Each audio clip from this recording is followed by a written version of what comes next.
नमस्कार साथियों, स्वागत है आप सभी का। आज हम आपके लिए लेकर आए हैं परीक्षा उपयोगी महत्वपूर्ण कंप्यूटर के प्रश्न जो आपकी इस परीक्षा में पूछने की प्रबल संभावना है।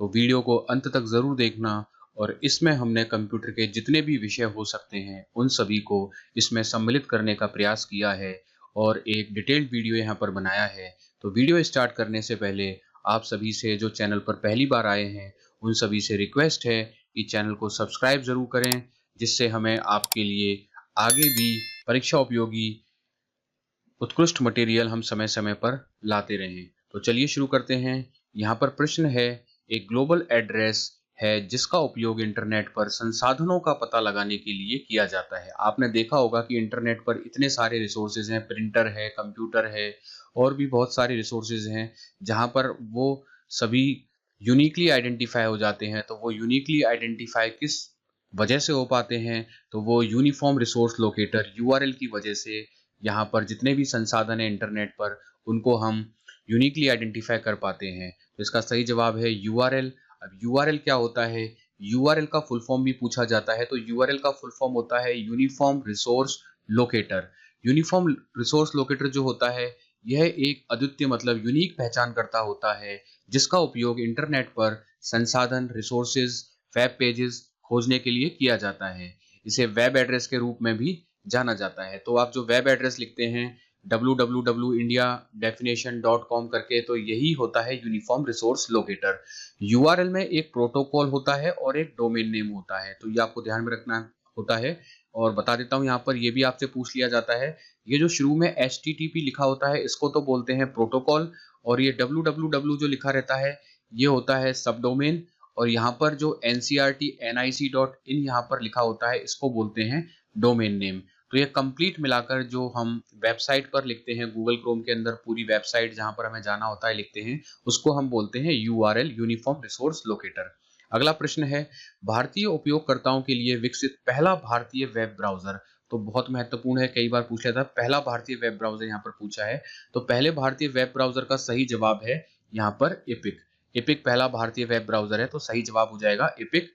और अगर इसके बारे में बात करें तो 2008 से चल रहे एक भारतीय स्टार्टअप हिडन रिफ्लेक्स ने एपिक नाम से भारत में पहला वेब ब्राउजर विकसित और लॉन्च किया। तो पहला वेब ब्राउजर एपिक जो भारतीय बाजार में लॉन्च किया गया था, इसकी कुछ विशेषताएं हैं। इसके रचनाकारों का दावा है कि यह आपके कंप्यूटर को वायरस के लिए स्कैन कर सकता है, आपका स्टॉक पोर्टफोलियो को ट्रैक कर सकता है और ये 12 भारतीय भाषाओं में टाइप कर सकता है। एप्लीकेशन के बीच स्विच किए बिना यात्रा टिकट बुक कर सकता है और ये सभी इसके फीचर के अंदर मुफ्त है। तो इसके अंदर इनबिल्ट है वो एंटीवायरस है जो कि आपको वायरस से सुरक्षा प्रदान करता है, ऐसा इसके निर्माणकर्ताओं का दावा है। तो पहला भारतीय वेब ब्राउजर एपिक है, ये आपको ध्यान में रखना है। अगला प्रश्न है, अगले प्रश्न से पहले लिस्ट ऑफ ब्राउजर्स भी आपसे परीक्षाओं में कई बार पूछ लिया जाता है। तो इसके अंदर आपको ध्यान में रखना है, गूगल क्रोम हो गया, मोजिला फायरफॉक्स हो गया, Internet Explorer, Microsoft Edge, Safari, Sogou Explorer हो गया, ओपेरा हो गया, क्यू हो गया, ये चाइना का है, येंडेक्स रशिया का है, यूसी ब्राउजर चाइना का है, इसी तरीके से बाइडू हो गया और उसी तरीके से एमिगो। ये सब लिस्ट ऑफ पॉपुलर ब्राउजर्स हैं जो एग्जामिनेशन में पूछ लिए जाते हैं आपसे। अगला प्रश्न है, डैशपोर्ट को कॉम पोर्ट के रूप में भी जाना जाता है। तो कॉम पोर्ट के रूप में हम यहाँ पर किसे जानते हैं, इसका आपको जवाब देना है। तो यहाँ पर सही जवाब हो जाएगा सीरियल पोर्ट को ही कॉम पोर्ट या कम्युनिकेशन पोर्ट भी कहते हैं। तो इसका सही जवाब है कॉम पोर्ट। और दो तरह के पोर्ट होते हैं कम्युनिकेशन के लिए, एक तो सीरियल हो गया और एक पैरेलल हो गया। तो सीरियल पोर्ट कंप्यूटर पर एक प्रकार का कनेक्शन होता है जो कि जितने भी हम बाहर से उपकरणों को इससे कनेक्ट करते हैं, जैसे कि माउस को हम कनेक्ट करते हैं, या फिर गेमिंग का जो होता है जिससे हम गेम खेलते हैं, गेमिंग डिवाइस होता है, मॉडेम होता है, या फिर जो पुराने प्रिंटर होते थे उन सबको कनेक्ट करने के लिए हम सीरियल पोर्ट का यूज करते थे। और जो कॉम पोर्ट होता है इसको RS-232 पोर्ट भी कहा जाता है। तो कॉम पोर्ट को ही RS-232 पोर्ट भी कहते हैं, सीरियल पोर्ट भी कहते हैं। और ये सीरियल पोर्ट होता है, दो प्रकार का होता है, एग्जाम में आ जाता है। तो आपको ध्यान में रखना है कि एक तो 9 पिन कनेक्शन वाला सीरियल पोर्ट होता है और एक यहाँ पर 25 पिन का सीरियल कनेक्टर होता है। तो इनकी कितने नंबर इसके अंदर पिन होती हैं ये पूछ लिया जाता है। तो 9 पिन हो गई और 25 पिन हो गई। तो अगर हम बात करें, सीरियल पोर्ट एक समय में केवल एक बिट डेटा प्रसारित कर सकता है। तो सीरियल पोर्ट जो होता है वो एक टाइम पर एक ट्रांसफर किया, फिर अगला ट्रांसफर, फिर अगला, ऐसे एक एक करके ट्रांसफर करता है। उसके बाद जो पैरेलल पोर्ट है वो एक साथ कई बिट्स को प्रसारित कर सकता है। तो पैरेलल पोर्ट एक साथ कई को कर सकता है। RJ45 होता है, ये इथरनेट नेटवर्क के लिए, जो हम इंटरनेट कनेक्शन करते हैं या इथरनेट नेटवर्क करते हैं, कंप्यूटर को आपस में जोड़ते हैं, उसके लिए जो कनेक्टर इस्तेमाल करते हैं वो RJ45 होता है। और RJ11 अगर आपने देखा हो, पुराने टेलीफोन कनेक्शंस होते थे, पुराने टेलीफोन की जो लाइंस होती थी, उसके लिए जो कनेक्टर यूज किया जाता था वो RJ11 कनेक्टर यूज किया जाता था। तो यहाँ पर हम देख सकते हैं, ये आपने देखा होगा आपके लैपटॉप में पीछे की तरफ जो इस तरह का पूरा बना रहता है, इस तरह का जो कनेक्टर होता है, ये सीरियल कनेक्टर होता है। और अगर आपने देखा होगा तो इस तरह का, तो ये पैरेलल कनेक्टर होता है। तो इससे आप यहाँ पर समझ सकते हैं कि सीरियल पोर्ट और पैरेलल पोर्ट किस तरीके का होता है। अगला जो प्रश्न है वो है, सुपर कंप्यूटर के जनक के रूप में किसे जाना जाता है। तो यहाँ पर सुपर कंप्यूटर के जनक पूछे हैं, तो इसका सही जवाब हो जाएगा सैमुर क्रे हैं, सुपर कंप्यूटर के जनक कहे जाते हैं। क्योंकि सुपर कंप्यूटर जो कि सबसे तेज गति के कंप्यूटर होते हैं, वो इन्हीं की देन माने जाते हैं। सुपर कंप्यूटर किसी भी कंप्यूटर की अधिकतम जो संभावित प्रदर्शन करने वाला एक सिस्टम होता है, जो सबसे बेस्ट परफॉर्मेंस देता है, जिसे मौसम विज्ञान के लिए, स्पेस विज्ञान के लिए इस्तेमाल किया जाता है, जिसे आमतौर पर पेटाफ्लॉप्स में मापा जाता है। तो एग्जाम में पूछा जाता है कि सुपर कंप्यूटिंग को किस में मापा जाता है, तो पेटाफ्लॉप्स आपको ध्यान में रखना है। और यहाँ पर हम बात कर लें, चार्ल्स बेबेज ने 1833 में एक स्वचालित कैलकुलेटर या कंप्यूटर की कल्पना करने वाले पहले व्यक्ति थे। तो चार्ल्स बेबेज थे पहले, इन्हें कंप्यूटर का पितामह भी कहा जाता है और उन्होंने आधुनिक कंप्यूटर का जनक कहा जाता है। तो चार्ल्स बेबेज को ही आधुनिक कंप्यूटर का जनक कहा जाता है। डॉक्टर एलन एन ट्यूरिंग ने इलेक्ट्रॉनिक कंप्यूटर का आविष्कार किया था, इन्होंने कंप्यूटर का। और विंटन ग्रे सर्फ एक इंटरनेट अग्रणी है, यहाँ पर विंटन सर्फ है, एक कंप्यूटर अग्रणी है, इंटरनेट के जनक भी इन्हें माना जाता है। तो विंटन ग्रे सर्फ इंटरनेट के जनक हैं। आधुनिक कंप्यूटर के जनक यहाँ पर यहाँ पर चार्ल्स बेबेज हो जाते हैं। और यहाँ पर डॉक्टर एलन एम ट्यूरिंग है, इन्हें इलेक्ट्रॉनिक कंप्यूटर का जनक कहा जाता है। और सुपर कंप्यूटिंग की बात करें तो यहाँ पर सैमुर क्रे का नाम सबसे ऊपर आता है। अगला प्रश्न है, डैश एक वायरस था जो पहले आर्पानेट पर पाया गया। तो आर्पानेट एक नेटवर्क था जिसे यूएस डिफेंस फोर्सेस ने बनाया था। तो यहाँ पर जो सबसे पहला वायरस था वो था क्रीपर। तो इसका सही जवाब हो जाएगा क्रीपर। तो जवाब है क्रीपर। और क्रीपर एक वायरस था जो पहली बार आर्पानेट नेटवर्क जो बनाया था यूएस डिफेंस फोर्सेस के लिए, वहां पर पाया गया था। क्रीपर एक स्कूबी डू कार्टून शो में एक चरित्र के लिए नामित किया था। तो एक कैरेक्टर था ये कार्टून शो में, जिसे पहले कंप्यूटर वायरस के रूप में जाना जाता है। 1971 में वीबीएन टेक्नोलॉजी के बॉब थॉमस द्वारा लिखा गया आर्पानेट डेक पीडीपी 10 कंप्यूटरों के माध्यम से फैल गया था। यह संदेश प्रदर्शित करता है, I am the creeper catch me if you can. तो ये एग्जाम में भी पूछ लिया जाता है कि क्रीपर स्क्रीन पर कौन सा मैसेज देता था अपने यूजरों को। तो यहाँ पर आपका जवाब होगा, ये लिख देता था, I am the creeper catch me if you can. और यहाँ पर आर्पानेट की बात करें तो एग्जाम में इसका फुल फॉर्म पूछ लिया जाता है। तो आर्पानेट का फुल फॉर्म है advance research project agency network, का संक्षिप्त नाम आर्पानेट में बोलते हैं। और ये अमेरिकी रक्षा विभाग है, उसकी एक शाखा थी जिसने 1960 के दशक में उत्तरार्ध में उन्नत अनुसंधान परियोजना एजेंसी नेटवर्क आर्पानेट के विकास को वित्त पोषित किया था। और इसका उद्देश्य पेंटागन द्वारा वित्त पोषित अनुसंधान संस्थानों को टेलीफोन लाइनों के साथ जोड़ना था। तो यहाँ तक आपको क्लियर है। उसके बाद अगला सवाल है, निम्नलिखित में से कौन सा एक सर्च इंजन नहीं है। तो यहाँ पर हमें सर्च इंजन नहीं बताना है। तो यहाँ पर हम सर्च इंजन नहीं बताने की बात कर रहे हैं। तो यहाँ पर जो ऑप्शन है उसके अंदर आपके क्या क्या हो गए, गूगल हो गया, क्रोम हो गया और याहू हो गया, बिंग हो गया। तो यहाँ पर जो क्रोम है ये एक सर्च इंजन नहीं है। तो यहाँ पर ऑप्शन 2 सही हो जाएगा। यहाँ पर क्रोम है, गूगल क्रोम है, ये ब्राउजर होता है और ब्राउजर और सर्च इंजन में अंतर होता है। तो क्रोम एक सर्च इंजन नहीं है क्योंकि यह एक वेब ब्राउजर है जो कि वेब सर्वर पर मौजूद वेब पेजों की जानकारी को पुनः प्राप्त करने और देखने के लिए सर्च इंजन का उपयोग करता है। तो ये उपयोग सर्च इंजन का करता है, पर ये एक वेब ब्राउजर है। वेब ब्राउजर और सर्च इंजन में अंतर होता है। इसके जो संस्थापक थे वो सर्गेई ब्रिन और लैरी पेज थे, ये भी पूछ लिया जाता है एग्जामिनेशन में। अब बात कर लेते हैं गूगल की। तो गूगल एक वेब सर्च इंजन है जिसकी गूगल एलएलसी द्वारा विकसित किया गया है। इसका स्वामित्व, इसकी कंपनी के जो मालिक हैं वो गूगल है। 1997 में इसको शुरू किया गया था और इसके जो संस्थापक हैं वो सर्गेई ब्रिन और लैरी पेज हैं। ये एग्जामिनेशन में बहुत इंपॉर्टेंट है। सर्गेई ब्रिन और लैरी पेज इसके क्या कहते हैं, जो यहाँ पर गूगल है इसके संस्थापकों में रहे हैं। इसके अलावा याहू हो गया, बिंग हो गया, ये सर्च इंजन का एक खंडित संस्करण है जो याहू के स्वामित्व में है। इसका मुख्यालय कैलिफोर्निया में के सनीवेल में स्थित है? तो एग्जामिनेशन में पूछ लिया जाता है याहू के बारे में। मुख्यालय कैलिफोर्निया में है और स्वामित्व की कंपनी याहू है। मार्च 95 को शुरू किया गया। इसके जो संस्थापक थे वो जेरी यांग और डेविड फिलो थे। और बिंग माइक्रोसॉफ्ट द्वारा निर्मित और संचालित एक सर्च इंजन है जो अपने पूर्व live search, Windows live search और MSN सर्च ऑफरिंग्स की रीब्रांड करता है। मई 2009 में शुरू किया गया था और इसके जो संस्थापक हैं वो स्टीव बॉलमर हैं। तो ये सारी महत्वपूर्ण जानकारी भी आपको ध्यान में रखनी है जो परीक्षाओं में पूछी जाती है। अगला प्रश्न है, डैश का उपयोग किसी एप्लीकेशन के बैक एंड को विकसित करने के लिए किया जाता है। तो एप्लीकेशन के दो एंड होते हैं, एक तो फ्रंट एंड होता है और एक बैक एंड होता है। तो फ्रंट एंड तो वो होता है जिस पर यूजर इंटरफेस करता है। जैसे मुझे टिकट बुक करानी है तो टिकट बुकिंग के जो जो ऑप्शंस हैं वो मुझे दिख जाएंगे और जो मैं उसमें डेटा फिल कर रहा हूँ वो सब बैक एंड में स्टोर होता चलता है। तो इन्होंने बैक एंड के बारे में पूछा है। तो बैक एंड में यहाँ पर क्या आ जाएगा, डेटाबेस में स्टोर होता है सब कुछ। तो यहाँ पर जवाब हो जाएगा डेटाबेस। तो डेटाबेस का उपयोग किसी एप्लीकेशन के बैक एंड में विकसित करने के लिए किया जाता है। अगर हम टाइप्स ऑफ डेटाबेस की बात करें तो एग्जामिनेशन में पूछ लिया जाता है। तो ये टाइप्स हैं डेटाबेस के, हिरारिकल डेटाबेस होता है, नेटवर्क डेटाबेस होता है, ऑब्जेक्ट ओरिएंटेड डेटाबेस होता है, रिलेशनल डेटाबेस बहुत महत्वपूर्ण है, मतलब टेबल के फॉर्म में डेटा को अरेंज करना, वो रिलेशनल डेटाबेस होता है, टेबल के फॉर्म में अरेंज करना। उसके अलावा क्लाउड डेटाबेस है, सेंट्रलाइज्ड डेटाबेस है, ऑपरेशनल डेटाबेस है और नो एसक्यूएल डेटाबेस है। यहाँ पर GUI की फुल फॉर्म भी एग्जाम में पूछ लेते हैं। तो GUI भी आपको पता होना चाहिए, ग्राफिकल यूजर इंटरफेस होता है। तो आजकल जो विंडोज मिल रही है और जो पूरा सिस्टम है वो ग्राफिकल यूजर इंटरफेस होता है, जहां पर हम ग्राफिक्स का, माउस का यूज कर कर कहीं पर भी क्लिक कर कर किसी भी उसको एप्लीकेशन को एक्टिवेट करके ओपन कर सकते हैं। तो वो सब ग्राफिकल यूजर इंटरफेस होता है। उसके बाद अगला प्रश्न है, किसी भी बूलियन अभिव्यक्ति को डैश का उपयोग करके लागू किया जा सकता है।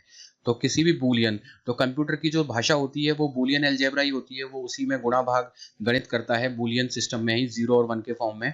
तो वहां पर कुछ गेट्स यूज किए जाते हैं, गेट्स मतलब सर्किट यूज किए जाते हैं।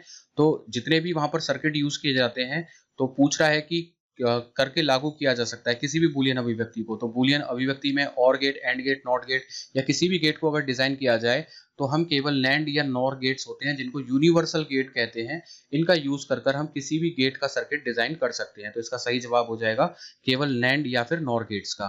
तो यहाँ पर किसी भी बूलियन अभिव्यक्ति को केवल या गेट्स का उपयोग करके लागू किया जा सकता है। बूलियन अलजेब्रा डिजिटल गेट्स और सर्किट्स का विश्लेषण करने के लिए उपयोग किया जाने वाला गणित है। तो आप जो कंप्यूटर में देखते हो, जो CPU होता है, सेंट्रल प्रोसेसिंग यूनिट होती है, उसके अंदर जो सर्किट बना होता है पूरा, वो बूलियन अलजेब्रा ही होता है और उसके अंदर गेट्स का यूज किया जाता है। तो गेट्स से मिलकर वो सर्किट बना होता है जो हमारे लिए अर्थमेटिक और लॉजिक यूनिट का काम परफॉर्म करता है। तो एक तरीके से ये है, स्विच की तरफ वर्क करते हैं, अर्थमेटिक लॉजिक यूनिट की तरफ वर्क करते हैं। तो डिजिटल लॉजिक सर्किट के संचालन को परिभाषित करने के लिए कानून और नियमों का एक सेट का उपयोग करता है, जहां पर हम 0 और 1 चिन्ह का उपयोग किया जाता है डिजिटल इनपुट। तो कंप्यूटर की भाषा आप जानते हैं 0 और 1 के फॉर्म में ही होती है। 0 का मतलब हो गया ऑफ करना और 1 का मतलब हो गया ऑन करना। तो ये जो है एक तरह से स्विच की तरह भी वर्क करते हैं, ऑन ऑफ का भी वर्क काम करते हैं और ये जो अर्थमेटिकल मैथमेटिकल कैलकुलेशंस होती हैं उनको भी गेट्स सर्किट के अंदर परफॉर्म करते हैं। अगला प्रश्न है कि कथन I++ निम्न के बराबर है। तो ये प्रोग्रामिंग का क्वेश्चन है, हम सिंटेक्स यूज करते हैं I++, तो ये इसका मतलब किसके बराबर होता है। तो यहाँ पर I++ का मतलब हो जाता है I = I+1 के बराबर हो जाता है। इसका सही जवाब हो जाएगा I = I+1। सेकंड में भी I = I+1 है, तो ये दोनों ही सही है। I का मतलब होता है I = I+1। तो I++ एक वृद्धि संक्रक है जिसका अर्थ होता है I = I+1, मतलब बढ़ाने का। ऐसे संकरों का उपयोग जो भाषा होती है जहां पर हम प्रोग्रामिंग लैंग्वेज कहते हैं, जिनको C++, जावा, इन प्रोग्रामिंग भाषाओं में इसका उपयोग किया जाता है। अंक गणित वहां पर हमें करनी हो या फिर किसी लूप का संचालन करना हो या फिर और किसी प्रोग्रामिंग कॉन्सेप्ट का इस्तेमाल करना हो तो हम इस तरीके से यूज कर सकते हैं। जैसे I++ है, ये बढ़ाने के लिए, वृद्धि करने के लिए यूज किया जाता है और I-, ये कम करने के लिए, हानि के लिए यूज किया जाता है। उदाहरण के तौर पर अगर मैं I = 5 स्टोर कर देता हूँ I वेरिएबल के अंदर, तो अगर मैं I++ करता हूँ तो वो I = I+1 हो जाएगा, तो I+1 हो जाएगा, तो एक बढ़ जाएगा, 6 हो जाएगा। और मैं I-, करता हूँ तो ये क्या हो जाएगा, 4 हो जाएगा। तो यहाँ तक आप समझ गए होंगे। अगला है map.net सॉफ्टवेयर उत्पाद डैश ऑपरेटिंग सिस्टम पर काम करता है। तो map.net ये किस ऑपरेटिंग सिस्टम पे, तो इसका सही जवाब हो जाएगा विंडोज। बहुत महत्वपूर्ण प्रश्न है, तो इसका सही जवाब है विंडोज। तो map.net एक सॉफ्टवेयर होता है, इसे ISC द्वारा विकसित किया गया है। ये एक भौगोलिक सूचना प्रणाली है जिसको GIS बोलते हैं, GIS software global information system हो गया, यह विंडोज प्लेटफॉर्म पर चलता है। मैप.नेट UX इस कार्यक्रम का नवीनतम पीढ़ी है और मैप.नेट UX में WCF वेब सेवाओं का एक सेट होता है। अगला प्रश्न है, डैश का उपयोग OSI मॉडल की फिजिकल लेयर पर किया जाता है।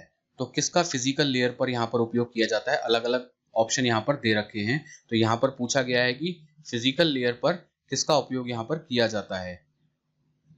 तो यहाँ पर जो फिजिकल लेयर आ गई वो समकक्षीय केबल हो जाएगा। तो फिजिकल लेयर सबसे नीचे से स्टार्ट होने वाली पहली लेयर है OSI मॉडल में, जहाँ पर 7 लेयर होती हैं। तो वहाँ पर हम सबसे नीचे वाले जो फिजिकल लेयर है वहाँ पर हम केबल्स का यूज करते हैं कनेक्शंस के लिए, नेटवर्किंग के लिए। तो इसका सही जवाब हो जाएगा समकक्षीय केबल। तो OSI में 7 परतें होती हैं और प्रत्येक परत पर एक विशेष नेटवर्क फंक्शन करती है। 7 अलग अलग जो परतें होती हैं उसके अंदर भौतिक हो गया, डेटा लिंक हो गया, नेटवर्क हो गया, परिवहन हो गया, ट्रांसपोर्टेशन, सेशन हो गया, सत्र, प्रस्तुति, प्रेजेंटेशन हो गया और अनुप्रयोग यहाँ पर शामिल हो जाते हैं। OSI जो मॉडल है वो 1984 में International Organization for Standardization IO से भी द्वारा विकसित किया गया था। तो ये भी पूछ लिया जाता है इसका सन 1984 और इसका ISO का full form International Organization for Standardization आपको ध्यान में रखना है। तो OSI की जो परतें हैं उसको 2 भाग में विभाजित कर दिया जाता है, एक तो ऊपरी परत हो जाती है, एक निचली परत हो जाती है।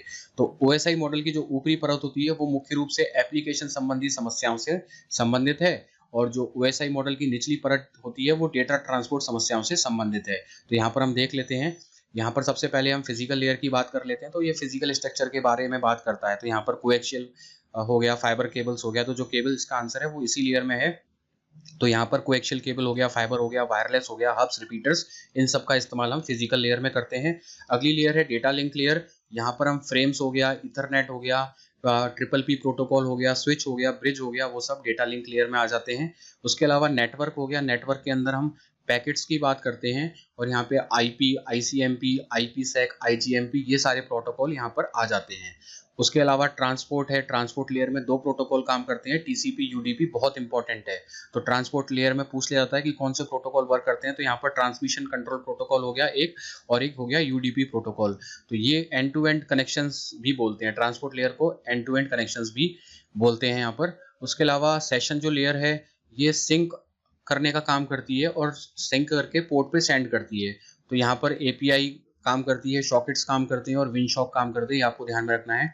प्रेजेंटेशन लेयर में जो प्रोटोकॉल वर्क करते हैं उसके अंदर SSL आ गया, SSH आ गया, IMAP आ गया, FTP जो फाइल ट्रांसफर प्रोटोकॉल है वो यहीं पर होता है, पूछ लिया जाता है। MPG हो गया, JPG हो गया, ये सब यहीं पर हैं और इसको सिंटेक्स लेयर भी यहाँ पर बोलते हैं।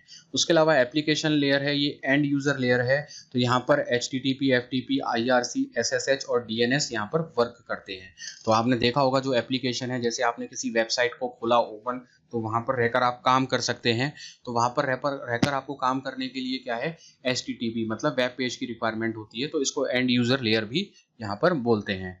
अगला प्रश्न है, भारत का पहला सार्वजनिक इंटरनेट सेवा प्रदाता कौन था? तो पहला इंटरनेट सार्वजनिक प्रदाता क्या था? विदेश संचार निगम लिमिटेड, जिसको VSNL भी बोलते हैं। तो इसका सही जवाब हो जाएगा VSNL। तो VSNL इसका पूरा नाम विदेश संचार निगम लिमिटेड है। ये भारत की पहली सार्वजनिक रूप से उपलब्ध इंटरनेट सेवा थी। तो इसे 1986 में सार्वजनिक क्षेत्र के उद्यम के रूप में शामिल किया गया था। इसे अब टाटा कम्युनिकेशन के नाम से जाना जाता है। तो जो VSNL हो गई है वो क्या हो गई है, टाटा कम्युनिकेशन के नाम से जानी जाती है। अगला जो प्रश्न है वो है, निम्न में से डेटा की सबसे छोटी संभव इकाई क्या है? तो डेटा की जो सबसे छोटी संभव इकाई है उसको हम क्या बोलते हैं? बिट। बिट सबसे छोटी आ जाती है, इसका जवाब हो जाएगा बिट। तो यहाँ पर बिट्स ना केवल डेटा स्टोरेज, आंकड़ा भंडारण, बल्कि सभी कंप्यूटरों की बुनियादी निर्माण खंड है। जैसा कि आप जानते हैं कि कंप्यूटर है वो बाइनरी अंकों पर काम करता है, 0 और 1 की भाषा ही समझता है, अनंत संख्याओं में पैटर्न में मिलते हैं। तो 0 और 1 को मिलाकर ही कई तरह के पैटर्न बन जाते हैं। इन बाइनरी अंकों को बिट्स के रूप में जाना जाता है। और डेटा भंडारण के लिए जो सबसे छोटी इकाई होती है जब 8 बिट संयुक्त होते हैं तो आपको एक बाइट मिलती है। तो 8 जो बिट मिल जाते हैं जुड़कर 101010 करके ऐसे 8 हो जाते हैं, तो वो जुड़कर क्या बना देते हैं, एक बाइट बना देते हैं। 8 बिट मिलकर एक बाइट बनाती हैं। तो जो सबसे छोटी भंडारण की इकाई है वो बिट होती है। मतलब बिट का मतलब हो गया 0 या फिर 1। तो बिट्स का आमतौर पर बाइट बनाने के लिए 8 के समूह में इकट्ठा किया जाता है। तो यहाँ पर कुछ यूनिट्स हैं जिनको कंप्यूटर की मेजरमेंट में किया जाता है, स्टोरेज में जो ध्यान में रखना है आपको। तो 1 किलो बाइट का मतलब क्या होता है, 1024 बाइट्स होता है। 1 मेगाबाइट्स का मतलब हो गया 1024 किलोबाइट और 1 गीगाबाइट का मतलब हो गया 1024 मेगाबाइट्स और 1 टेराबाइट का मतलब हो गया 1024 गीगाबाइट्स। एक बार दोबारा देख लीजिए। यहाँ पर बिट का मतलब हो गया सिंगल बाइनरी डिजिट 1 या फिर 0। बाइट हो जाता है यहाँ पर 8 बिट्स हो जाता है। किलोबाइट हो जाता है यहाँ पर 1024 बाइट्स हो जाता है। मेगाबाइट्स हो जाता है 1024 किलोबाइट हो जाता है। गीगाबाइट हो जाता है यहाँ पर 1024 मेगाबाइट। टेराबाइट हो जाता है यहाँ पर 1024 गीगाबाइट। पेटाबाइट हो जाता है यहाँ पर 1024 टेराबाइट। एक्साबाइट हो जाता है यहाँ पर 1024 पेटाबाइट। अगला जो प्रश्न है, वर्कशीट में किसी एक सेल में कैरेक्टरों की अधिकतम संख्या कितनी हो सकती है? कैरेक्टरों की अधिकतम संख्या यहाँ पर पूछी है, तो वर्कशीट में 256 होती है, ये आपको ध्यान में रखना है। इसका सही जवाब हो जाएगा 256। तो किसी वर्कशीट में किसी सेल में कैरेक्टरों की अधिकतम संख्या 256 आपको ध्यान में रखनी है। जो मैक्सिमम हाइट होती है, रो की जो मैक्सिमम हाइट होती है वो 409 पॉइंट्स होती है, ये भी एग्जाम में पूछ लिया जाता है। और यहाँ पर control plus shift plus plus का साइन आप यूज करेंगे तो इससे आप क्या कर सकते हैं, रो को इंसर्ट करा सकते हैं, उसका शॉर्टकट है, ये एग्जाम में बहुत इंपॉर्टेंट है। कंट्रोल प्लस शिफ्ट प्लस का यूज करके आप रो को इंसर्ट करा सकते हैं। और आपसे फॉर्मूला पूछ लिया जाता है कि माइक्रोसॉफ्ट में फॉर्मूला लिखने के लिए आपको क्या यूज करना पड़ता है, उसको इक्वल के साइन से लिखना पड़ता है, तब आप फॉर्मूला इंसर्ट करा सकते हैं। उसके अलावा control plus shift plus L का जो शॉर्टकट है, ये आप फिल्टर करने के लिए, डेटा को अगर आपको फिल्टर करना है तो control plus shift plus L का आप शॉर्टकट यूज करेंगे, तो ये बहुत इंपॉर्टेंट है, आपको ध्यान में रखने हैं। अगला जो प्रश्न है उस आने से पहले और भी शॉर्टकट हैं, जैसे आपको वर्कबुक क्लोज करनी है तो कंट्रोल प्लस डब्ल्यू यूज कर लीजिए। वर्कबुक ओपन करनी है तो control plus O. Home tab पर जाना है तो alt plus H. Workbook save करनी है कंट्रोल प्लस एच। कॉपी के लिए कंट्रोल सी। पेस्ट के लिए कंट्रोल वी। अंडू के लिए control Z. Remove all contents के लिए डिलीट। और यहाँ पर चूज अ फिल कलर के लिए यहाँ पर ऑल्ट प्लस एच का यूज कर सकते हैं। कट के लिए कंट्रोल प्लस एक्स का। इंसर्ट टैब करनी है तो ऑल्ट प्लस एन का। बोल्ड करना है control B. Centre align all contents तो alt plus H. Page layout tab alt plus P. Data tab alt A. View tab करना है तो alt W. Open context menu करना है तो शिफ्ट प्लस F10 और कंटेक्स्ट की का यूज कर लेंगे। तो इंपॉर्टेंट यहाँ पर ये ज्यादा है, आपको ये ध्यान में रखना है। हाइड द सिलेक्टेड रोज के लिए कंट्रोल प्लस 9 मोस्ट इंपॉर्टेंट है। कंट्रोल प्लस 9 का यूज इसको ध्यान में रखना है आपको। हाइड द सिलेक्टेड रोज, अगर सिलेक्टेड रोज को हाइड करना है तो कंट्रोल प्लस 9। और ये भी इंपॉर्टेंट है, हाइड द सिलेक्टेड कॉलम्स को हाइड करना है तो आप कंट्रोल प्लस 0 का यहाँ पर यूज करेंगे कॉलम्स के केस में। अगला प्रश्न है, MS एक्सेल फंक्शन में लेफ्ट यहाँ पर दे रखा है, left Rajasthan 3 and mid Ganga 2, इसका आउटपुट क्या होगा? तो लेफ्ट जो फंक्शन है वो क्या करता है, लेफ्ट से यहाँ पर जितने दिए हुए हैं उतनों को चूज कर लेता है। तो लेफ्ट में 3 है तो 3 सेलेक्ट यहाँ से हमने किए, RAJ, तो RAJ यहाँ पर 3 सेलेक्ट हो गए। अब यहाँ पर मिड की बात आ रही है कि मिड का भी यहाँ पर लेना है, तो मिड का मतलब होता है, सबसे पहले यहाँ पर जो 2 लिखा होता है, 2 का मतलब 2 के बाद से स्टार्ट करो, 2 से स्टार्ट करो। यहाँ पर 2 का मतलब हो गया कि 2 से स्टार्ट करो और 2 तक ही ले जाओ। तो हमने 1 और 2 से स्टार्ट किया, 2 से क्या आ गया A, और 2 के बाद तक ले जाओ तो क्या आ गए 2, A और N आ गए 2 के। तो यहाँ पर जो हो जाएंगे वो A और N और ऐड हो जाएंगे, तो A N ऐड हो गए यहाँ पर। तो इसका जो आंसर बन जाएगा वो क्या बन जाएगा, राजन, RAJAN। तो यहाँ पर राजन हो जाता है, ये आपको समझा दिया। इसके अलावा जो इंपॉर्टेंट फंक्शन है वो ट्रिम है। ट्रिम फंक्शन क्या करता है, वो रिमूव कर देता है जो भी स्टार्टिंग में खाली जगह रहती है और बाद में खाली जगह रहती है। जो भी हम वर्ड लिखते हैं उसके शुरू में और अंत में जो भी खाली जगह होती है उसको हटा देता है ट्रिम करने के बाद। जो भी स्पेस होते हैं उसको टेक्स्ट में से हटा देता है ट्रिम फंक्शन। लोअर फंक्शन है वो क्या कर देगा, जितने भी अपर केसेस में लिखे हुए हैं उन सबको वो लोअर केस में बदल देता है। काउंट फंक्शन बहुत इंपॉर्टेंट है। काउंट फंक्शन क्या कर लेता है कि जितने भी सेल्स के अंदर लिखे होते हैं उनकी रेंज को वो क्या कर लेता है, उसके अंदर नंबर्स जितने भी होते हैं, नंबर्स और डेट्स होती है, उनको काउंट कर लेता है। ब्लैंक स्पेस को ये काउंट नहीं करता है। तो नंबर और डेट्स लिखी रहती हैं तो हमें नंबर ऑफ सेल्स में काउंट करना है तो काउंट फंक्शन का यूज करेंगे। और काउंट ए फंक्शन क्या करता है यहाँ पर कि ये यहाँ पर नंबर्स को, डेट्स को, टेक्स्ट को और इन सभी के मिक्सचर को सभी को कैलकुलेट कर लेता है। बट ये भी क्या करता है, ब्लैंक जो जगह होती है, खाली सेल्स होते हैं, उनको काउंट नहीं करता है। तो यहाँ पर काउंट ए का फुल फॉर्म हो जाता है काउंट ऑल। यहाँ पर एवरेज फंक्शन है तो यहाँ पर एवरेज कैलकुलेट करने के लिए यूज कर लिया जाता है। तो विद्यार्थी कई बार गलती कर देते हैं, एवीजी ज्यादातर फंक्शन आपने देखा होगा कि एवीजी होता है प्रोग्राम मतलब कैलकुलेट करने के लिए, तो स्टूडेंट क्या है एवीजी पर कई बार क्लिक कर देता है। तो यहाँ पर एक्सेल की बात करें तो एक्सेल में एवीजी नहीं होता एवरेज के लिए, पूरा एवरेज होता है, ये आपको ध्यान में रखना है।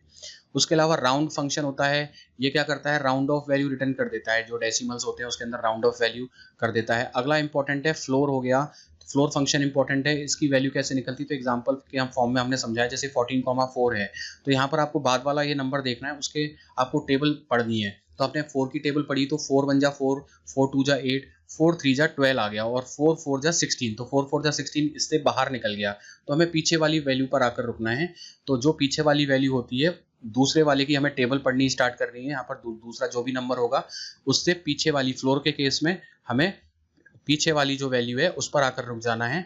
तो उसका वही आंसर हो जाएगा 12। और एक और फंक्शन होता है यहाँ पर सीलिंग, और सीलिंग के केस में हमें ऊपर वाली वैल्यू लेनी है। तो सीलिंग यहाँ पे सीलिंग 14,4 होता, तो हम यहाँ पर 12 के बाद अगला जो नंबर आ रहा है वो क्या आ रहा है, 4 4 जा 16, तो यहाँ पर आंसर हो जाता 16। तो सीलिंग फंक्शन में तो हम ऊपर वाली वैल्यू लेते हैं और फ्लोर में नीचे वाली वैल्यू लेते हैं 12। फ्लोर का मतलब हो गया फर्श और सीलिंग का मतलब हो गया छत। तो जो सीलिंग है वो ऊपर की वैल्यू हो जाती है और फ्लोर होती है वो नीचे की वैल्यू होती है। अगला जो प्रश्न है कि IBM 1401 इंपॉर्टेंट क्वेश्चन है, ये कौन सी पीढ़ी का है? तो इसका सही जवाब हो जाएगा, ये है द्वितीय पीढ़ी का कंप्यूटर है। द्वितीय पीढ़ी का कंप्यूटर आ जाता है, तो इसका सही जवाब है द्वितीय पीढ़ी का कंप्यूटर। तो यहाँ पर IBM 1401 है, ये द्वितीय पीढ़ी का कंप्यूटर है, अतः यहाँ पर विकल्प 4 सही है। इसमें जो वेरिएबल वर्ड लेंथ दशिक कंप्यूटर है IBM द्वारा 5 अक्टूबर 1959 को घोषित किया गया था और ये अत्यधिक सफल IBM 1400 श्रृंखला का पहला सदस्य है। इसका उद्देश्य पंच कार्ड पर संग्रहित डेटा को संसाधित करने और बड़े कंप्यूटरों के लिए परिधेय सेवा प्रदान करने के लिए यूनिट रिकॉर्ड उपकरण को बदलना था। तो ट्रांजिस्टर के विकास के साथ ही द्वितीय पीढ़ी के कंप्यूटर का उदय हुआ था। ट्रांजिस्टर का आविष्कार है वो 1947 में 3 वैज्ञानिकों ने किया था। ये इंपॉर्टेंट है आपके एग्जामिनेशन में। तो ट्रांजिस्टर का आविष्कार किन्होंने किया था, वो जे बार्डिन आ गए, बहुत अच्छे से ध्यान में रखना है, जे बार्डिन हो गए, HW ब्रिटेन हो गए और W शॉकले हो गए।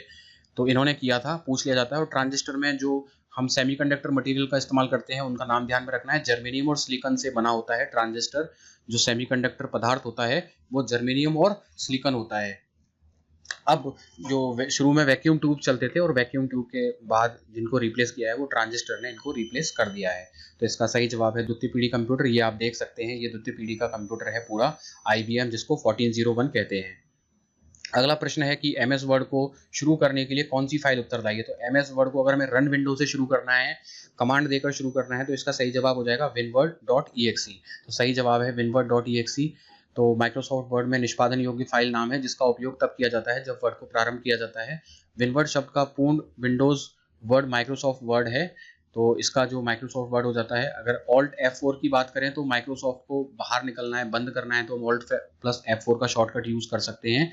ये खुली हुई वर्ड फाइल को बंद कर देता है, पहले आपको परिवर्तनों को सहेजने का अवसर देता हुआ है, मतलब जो आपने कर रखा है उसको सेव करने का मौका देगा और प्रोग्राम से बाहर निकाल देता है। उसके बाद कंट्रोल प्लस F2 अगर आप प्रेस करेंगे तो MS वर्ड में खुली हुई फाइल को प्रिंट करने के लिए ये शॉर्टकट यूज किया जाता है, और कंट्रोल P भी प्रिंट फंक्शन को निष्पादित करता है। उसके अलावा कंट्रोल प्लस F4 है तो MS वर्ड में विंडो को बंद करता है, ये पूरी विंडो को ही बंद कर देगा। और कंट्रोल प्लस S है, ये सेव फंक्शन करने के लिए, अगर आपको फाइल सेव करनी है तो सेव करने के लिए आप कंट्रोल प्लस S का यहाँ पर यूज करेंगे। तो यहाँ तक आपको समझ में आ गया होगा। अगला प्रश्न है, उस पर आने से पहले यहाँ पर भी हम शॉर्टकट्स देख लेते हैं MS वर्ड के important. Control M indent the paragraph के लिए यूज करते हैं, कंट्रोल V बोल्ड करने के लिए यूज करते हैं, कंट्रोल D अगर फॉन्ट ऑप्शंस आपको ओपन करने हैं तो कंट्रोल D प्रेस करेंगे, Alt F आपको यूज करना है तो file menu options in the current program के लिए आप यूज करेंगे, Alt प्लस E है edit option in the current program के लिए यूज करेंगे, F1 है ये हेल्प के लिए होता है, सभी जगह हेल्प अगर आपको कहीं पर भी चाहिए तो F1 प्रेस कर देंगे तो आपको हेल्प विंडो ओपन हो जाएगी। कंट्रोल A क्या करेगा, सभी टेक्स्ट को सिलेक्ट कर लेगा। कंट्रोल X क्या करता है, कट करता है सिलेक्टेड टेक्स्ट को। Control plus delete cut selected item कर देता है। कंट्रोल C कॉपी करता है सिलेक्टेड आइटम को। Control plus insert copy the selected item करता है। Control plus V paste the selected item करता है। Shift plus insert paste the selected item करता है। Home takes the user to the beginning of the current line के beginning में ले जाता है, जहां पर आपने स्टार्ट किया है वहीं पर आपको ले जाता है होम प्रेस करने से। Control plus home go to the beginning of the document के बिगिनिंग में चला जाता है कंट्रोल प्लस होम से कर्सर। उसके बाद एंड है, go to the end of the current line का जो एंड है वहां पर चला जाता है control plus end go to the end of the document के एंड में जाना हो तो। शिफ्ट प्लस होम है तो highlight from the current position to the beginning of the line में चला जाता है। शिफ्ट प्लस एंड है, ये highlight from the current position to the end of the line चला जाता है। Control plus left arrow move one word to the left at a time चला जाता है। Control plus right arrow move one word to the right at a time, ये चला जाता है। अगला जो प्रश्न है, कॉम्पैक्ट डिस्क CDR एक है, तो CDR क्या है, यहाँ से हमें ऑप्शंस में पहचानना है। सेमीकंडक्टर, रीड ऑनली है, क्या है, तो इसका सही जवाब हो जाएगा ये है वॉर्म है, जो कि read write once read many, मतलब इसका काम होता है राइट वंस, एक बार राइट हो जाता है फिर रीड मैनी करता है। इसका जो फंक्शनैलिटी है इसको वॉर्म बोलते हैं। बहुत इंपॉर्टेंट क्वेश्चन है, महत्वपूर्ण प्रश्न है, ये होता है वॉर्म। तो आपको ध्यान में रखना है अच्छे से, वॉर्म हो जाता है ये। तो यहाँ पर जो सीडी है, सीडी का पूर्ण रूप कॉम्पैक्ट डिस्क होता है, रिकॉर्डेबल सीडीआर मतलब कॉम्पैक्ट डिस्क और रिकॉर्डेबल है, और ये डिजिटल ऑप्टिकल डिस्क स्टोरेज प्रारूप है। यहाँ पर आपको ध्यान में रखना ये ऑप्टिकल डिस्क स्टोरेज है। एक सीडीआर डिस्क एक कंपोनेंट डिस्क है जिसे एक बार लिखा जा सकता है और कई बार स्वच्छंदता से पढ़ा जा सकता है। तो एक बार लिखा जा सकता है और कई बार उसको रीड कर सकते हैं, इसीलिए इसको क्या बोलते हैं, वॉर्म बोलते हैं। तो यहाँ पर ये वॉर्म इसके लिए सही हो जाएगा। रिकॉर्डेबल शब्द का प्रयोग इसलिए किया जाता है क्योंकि सीडीआर का उपयोग अक्सर ऑडियो रिकॉर्डिंग करने के लिए किया जाता है। यहाँ पर हम, आपको ध्यान हो तो सीडीज में पहले गाने वगैरह ऑडियो काफी रिकॉर्ड करते थे, बाकी रिकॉर्ड ये कोई भी डेटा कर सकता है। हालांकि सीडीआर में अन्य प्रकार के डेटा भी लिखे जा सकते हैं, इसलिए डिस्क को राइटेबल सीडीज भी कहा जाता है। तो राइटेबल भी कहा जाता है। सीडीआर डिस्क पर बर्न किया गया डेटा स्थायी होता है, जिसका अर्थ है इसे हार्ड ड्राइव पर डेटा की तरह बदला या मिटाया नहीं जा सकता। तो आप इस पर बदल नहीं सकते डेटा, बट अभी रीराइटेबल डिस्क भी मार्केट में आ गई थी बाद में, तो उनके अंदर क्या है, रीराइट भी किया जा सकता है। तो हार्ड डिस्क की तरह उपयोग नहीं किया जा सकता। हार्ड डिस्क जो है वो मैग्नेटिक का कॉन्सेप्ट होता है, और CDRW जो होता है उसके अंदर हम ऑप्टिकल डिस्क इसको बोलते हैं। ये दोनों में अंतर हो जाता है। अगला जो प्रश्न है, फ्लोचार्ट प्रतीकों के संदर्भ में अनुचित युग को चयन कीजिए। तो फ्लो चार्ट में जो अनुचित है, जो नहीं होता है, तो यहाँ पर त्रिभुज या टर्मिनल जैसा नहीं होता है। ये सम चतुर्भुज और डिसीजंस होते हैं, आयात प्रोसेसिंग होते हैं, समांतर चतुर्भुज इनपुट आउटपुट होते हैं। बहुत इंपॉर्टेंट है, आपको ध्यान में रखना है। तो इसका जो सही आंसर है वो त्रिभुज टर्मिनल हो जाएगा, ये नहीं होता है। तो एक अंडाकार का प्रारंभ अगर अंडाकार होता है तो उसका प्रारंभ या समापन बिंदु का प्रतिनिधित्व करता है।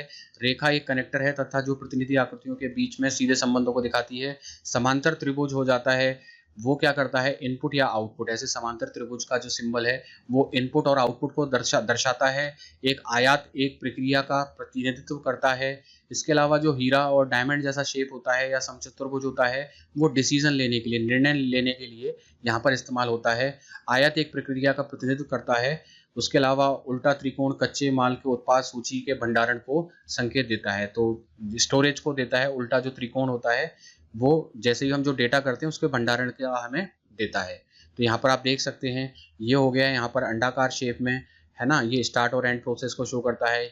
ये रेक्टेंगल हो गया, स्टार्ट और स्टॉप प्रोसेस को यहाँ पर शो कर दिया। ये एरो लाइंस हो गई। यहाँ पर ये डायमंड हो जाता है, ये हमारा क्या है, डिसीजन की पावर को यहाँ पर दिखाता है, यस और नो होगा। उसके बाद ये पैरेललोग्राम हो गया। तो ये इनपुट और आउटपुट ऑपरेशंस के लिए इसके अंदर हम लिखते हैं a = a+b, मैथमेटिकल ऑपरेशंस लिखते हैं जो कि यूज्ड फॉर इनपुट और आउटपुट ऑपरेशंस। तो इस तरीके से आपको ध्यान में रखना है, बहुत महत्वपूर्ण प्रश्न है। अगला है, निम्न में से कौन सा एक इनपुट डिवाइस नहीं है। इनमें से कोई भी एक इनपुट डिवाइस नहीं है। तो इनपुट डिवाइस यहाँ पर माउस पैड नहीं होता है। माउस पैड तो वो हो गया जिसके ऊपर हम माउस को रखकर चलाते हैं, तो वो किसी भी तरीके का इनपुट डिवाइस नहीं है। उसके ऊपर तो माउस रखा जाता है जो कि पैड होता है माउस को रखने का। बाकी टच पैड हो जाता है input device, optical scanner, keyboard, ये सब क्या है, इनपुट डिवाइस हैं। तो यहाँ पर हम माउस पैड इसको सही बोलेंगे। तो दो तरीके के डिवाइस होते हैं कंप्यूटर में, इनपुट डिवाइस होते हैं, आउटपुट डिवाइस होते हैं। तो इनपुट डिवाइस जिससे हम कंप्यूटर को इनपुट देते हैं जैसे कीबोर्ड हो गया, माउस हो गया, और उसी तरीके से जिस पर हम आउटपुट देखते हैं वो आउटपुट डिवाइस हो जाते हैं, जैसे मॉनिटर हो गया, प्रिंटर हो गया, है ना, वो सब क्या हो जाते हैं, आउटपुट हो जाते हैं। और स्कैनर की बात करें तो स्कैनर हमारा क्या हो जाएगा, यहाँ पर इनपुट डिवाइस हो जाएगा। उस पर भी हम क्या है, पिक्चर वगैरह रखकर उसको क्या है, तस्वीरों को स्कैन करते हैं, तो स्कैनर यहाँ पर इनपुट डिवाइस हो जाता है। तो कंप्यूटिंग में एक इनपुट डिवाइस कंप्यूटर हार्डवेयर उपकरण का एक भाग है जिसका उपयोग डेटा प्रोसेसिंग सिस्टम की आपूर्ति के लिए किया जाता है, जिसमें कंप्यूटर या सूचना उपकरण नियंत्रण और डेटा सिग्नल के साथ होता है। कीबोर्ड हो गया, स्कैनर हो गया, माउस हो गया, जॉयस्टिक हो गया, लाइट पेन हो गया, स्कैनर हो गया, और डिजिटल कैमरा, ये सभी इनपुट डिवाइसों के उदाहरण हैं। उसके अलावा माउस पैड होता है, वो एक उपकरण नहीं है, ये सिर्फ माउस को सपोर्ट करता है जिस पर हम माउस को रखकर चलाते हैं, पैड होता है। तो आपको समझ में आ गया होगा। अगला प्रश्न है, एमएस वर्ड में अधिकतम जूम प्रतिशत कितना है। तो एमएस वर्ड को हम कितना जूम तक लेके जा सकते हैं, तो इसका सही जवाब हो जाएगा 500। उसका अधिकतम जूम है, यहाँ तक हम लेके जा सकते हैं। और न्यूनतम इसमें 10% हो जाता है। न्यूनतम हम 10 रख सकते हैं और अधिकतम 500 रख सकते हैं। महत्वपूर्ण प्रश्न है। तो एमएस वर्ड में जो न्यूनतम जूम है वो 10% होता है। एमएस वर्ड कंपनी माइक्रोसॉफ्ट द्वारा विकसित एप्लीकेशन सॉफ्टवेयर का एक उदाहरण है। तो दो तरह के सॉफ्टवेयर होते हैं, एक एप्लीकेशन होता है, सिस्टम। तो MS word application system software की कैटेगरी में आता है। और इसका जो मूल रूप से इसको चार्ल्स सिमोनी और रिचर्ड ब्रॉडी ने इसको बनाया था, विकसित किया। तो आपको ध्यान में रखना है, बहुत महत्वपूर्ण है। Charles Simonyi and Richard Brodie द्वारा विकसित किया गया था। इसे पहली बार 1983 में जारी किया गया था, ये आपको ध्यान में रखना है। यहाँ पर एक और शॉर्टकट है कि अगर आप ट्रिपल क्लिक करते हैं या फिर कंट्रोल प्लस करते हैं किसी सेंटेंस में, तो वो सिलेक्ट कर लेगा, उस पूरे सेंटेंस को सिलेक्ट कर लेगा। Use to select a sentence in a paragraph. तो ये आपको ध्यान में रखना है, ट्रिपल क्लिक से आप पूरे सेंटेंस को सिलेक्ट करा सकते हैं। किसी भी एक वर्ड फाइल के अंदर जो आप नंबर ऑफ कॉलम्स हैं वो अधिकतम कितने डाल सकते हैं, तो अधिकतम कॉलम्स आप 63 डाल सकते हैं, 63 डाल सकते हैं, आपको ध्यान में रखना है। फॉन्ट्स कौन कौन से साइज के होते हैं और न्यूनतम कितना दिखाता है, अधिकतम कितना, तो न्यूनतम फॉन्ट साइज जो हमें दिखाता है वो 8 दिखाता है और अधिकतम 72 दिखाता है। और कौन कौन से फॉन्ट साइज होते हैं वो भी पूछ लिया जाता है कि कौन, क्योंकि स्टूडेंट क्या सोचता है 8 9 10 11 लगातार होंगे, बट ऐसा नहीं होता है। उसमें बाय डिफॉल्ट 8 के बाद 9 आ जाता है, 9 के बाद 10, 10 के बाद 11, 11 के बाद 12, यहाँ तक तो लगातार है। उसके बाद 12 के बाद 14 चला जाता है, फिर 16 चला जाता है, फिर 18, फिर 20, फिर 22, फिर 24, यहाँ तक फिर 2 2 के अंतर में रहा। फिर उसके बाद 24 से सीधा चला जाता है 36, 36 से चला जाता है 48 और 48 के बाद सीधा 72। तो इन साइजेस के फ्रंट्स वहां पर हमें विंडोज के अंदर देखने के लिए मिलते हैं बाय डिफॉल्ट। अगला जो प्रश्न है, एक मैग्नेटिक डिस्क के लिए निम्न में से कौन सा सत्य नहीं है। तो पहला है ये सभी सत्य नहीं है। तो यहाँ पर जो है ये हो जाएगा, ये भंडारित डेटा पर केवल अनुक्रमिक एक्सेस देता है, तो ऐसा नहीं है, अनुक्रमिक एक्सेस नहीं है, तो ये रैंडम एक्सेस यहाँ पर देता है। तो ये तो सही है, मैग्नेटिक डिस्क का एक्सेस टाइम मैग्नेटिक टेप की तुलना में बहुत कम होता है, ये सही है। ये मैग्नेटिक टेप की अपेक्षा महंगा होता है, ये भी सही है। तो यहाँ पर जो गलत है वो ये हो जाता है, ये भंडारित डेटा पर केवल अनुक्रमिक एक्सेस देता है, अनुक्रमिक नहीं देता, ये रैंडम कहीं पर भी एक्सेस दे जाता है।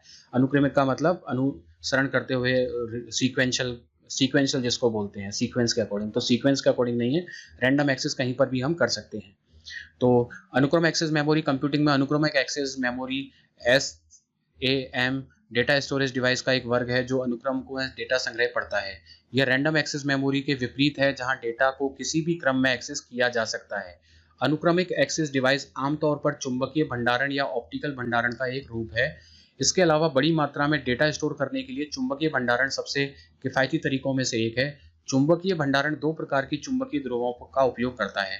तो जो हम डेटा स्टोर करते हैं चुंबकीय फॉर्म में, वो 2 तरह के ध्रुव जिनको 0 और 1 कहा जाता है, इनको मिलाकर ही वो बाइनरी संख्या बनती है जिससे वहां पर कंप्यूटर हार्ड डिस्क में डेटा स्टोर होता है। आमतौर पर उपयोग में किया जाने वाला उपकरण जो चुंबकीय भंडारण का उपयोग करते हैं उनमें एक तो चुंबकीय टेप आ गई, आपको ध्यान में रखना है कि कौन कौन चुंबकीय होते हैं जिनके अंदर मैग्नेटिक का कॉन्सेप्ट यूज किया जाता है। तो उसमें चुंबकीय टेप हो गया, फ्लॉपी डिस्क ड्राइव हो गई और हार्ड डिस्क ड्राइव हो गई, ये बहुत चर्चित चुंबकीय डेटा स्टोरेज डिवाइसेज हैं। अगला प्रश्न है, कंप्यूटर में सॉफ्टवेयर पूछा है, इनमें से कोई नहीं। इनपुट आउटपुट एक्सिस को गति त्वरित करता है, सेंट्रल प्रोसेसिंग यूनिट की गति बढ़ाता है, सॉफ्टवेयर हार्डवेयर के बिना उपयोग में लिया जा सकता है। तो इसका आपको बताना है, तो यहाँ पर ये हो जाएगा, कंप्यूटर में सॉफ्टवेयर सेंट्रल प्रोसेसिंग यूनिट की गति को बढ़ाता है। इसका सही जवाब हो जाएगा, सेंट्रल प्रोसेसिंग की गति को बढ़ाता है। तो यहाँ पर सॉफ्टवेयर में कंप्यूटर सिस्टम के संचालन से जुड़े कार्यक्रम, प्रक्रियाओं और दिनचर्या को पूरा सेट शामिल होता है। इन निर्देशों को हार्डवेयर से अलग करने के लिए शब्द गढ़ा गया है जो कि कंप्यूटर सिस्टम के भौतिक घटक है। किसी कार्य को करने के लिए कंप्यूटर के हार्डवेयर को निर्देशित करने वाले निर्देशों का एक समूह प्रोग्राम या सॉफ्टवेयर प्रोग्राम कहलाता है। यह सेंट्रल प्रोसेसिंग यूनिट को गति बढ़ा देता है। अगला प्रश्न है, MS वर्ड में के आधार रेखा के ऊपर छपे हुए नंबर को डैश कहा जाता है। आधार रेखा से छपे ऊपर नंबर को क्या कहा जाता है, तो इसको यहाँ पर कहा जाता है सुपर स्क्रिप्ट, यहाँ पर इसको कहा जाता है। तो इसका सही जवाब हो जाएगा सुपर स्क्रिप्ट। देख लेते हैं सुपर स्क्रिप्ट होती क्या है।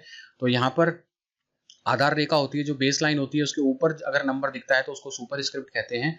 और यहाँ पर MS वर्ड में सुपर स्क्रिप्ट को लागू करने का जो शॉर्टकट होता है वो control plus shift plus plus, आपको ध्यान में रखना है सुपर स्क्रिप्ट। तो इस तरह के जो उदाहरण हैं, 2 के ऊपर ND लिखा हुआ है, ये सुपर स्क्रिप्ट हो गया, ये लिखा हुआ है ये सुपर स्क्रिप्ट हो गया, और ये जो नीचे लिखा हुआ है ये सब स्क्रिप्ट हो जाता है।